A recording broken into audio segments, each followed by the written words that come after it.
Students 9th class के वो notes इस वक्त मेरे हाथ में मौजूद हैं जिनसे एग्ज़ामिनर अक्सर सवाल उठाता है और पेपर में देता है। मोस्टली पेपर जो है वो इन्हीं नोट्स से कवर हुआ होता है। ये मैंने बहुत ज़्यादा सर्च करके देखा है और इसके ऊपर मैंने तसल्ली से इनको चेक किया और अब मैं प्रॉपर वीडियो बना रही हूँ ताकि मैं आप लोगों को गाइड कर सकूँ कि अगर जो आप इन नोट्स से पेपर की तैयारी करते हैं तो आपके अच्छा खासा पेपर इसके थ्रू कवर हो सकता है। और हाँ, ये जो है कंप्यूटर साइंस के नोट्स, इसमें तमाम चैप्टर्स के शॉर्ट क्वेश्चंस और एमसीक्यूज़ मौजूद हैं। तो स्टूडेंट्स, अब मैं आपको इसको खोल के दिखाती हूँ, ज़रा पास करके दिखा देती हूँ। आप अच्छे से देख लीजिए, तसल्ली कर लीजिए।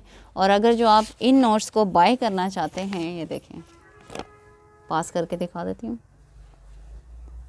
हाँ जी, अगर जो आप इनको बाय करना चाहते हैं तो पीडीएफ में भी हमसे ख़रीद सकते हैं व्हाट्सएप पर आकर, और अगर जो होम डिलीवरी चाहते हैं तो वो भी हम आपको कर देंगे, देख सकते। तो स्टूडेंट्स, आप ये नोट्स आपकी चॉइस है, चाहे तो पीडीएफ में ख़रीद सकते हैं या फिर होम डिलीवरी ख़रीद सकते हैं। मैं आपको बताती चलूँ कि मेरे पास तमाम सब्जेक्ट्स के नोट्स मौजूद हैं। आपको किसी भी सब्जेक्ट के नोट्स चाहिए तो आकर हमसे रब्ता कर सकते हैं। दिए गए नंबर्स पर आप रब्ता करें, नीचे चल रहे हैं। तो अब मुझे दीजिए इजाज़त, अल्लाह हाफिज़।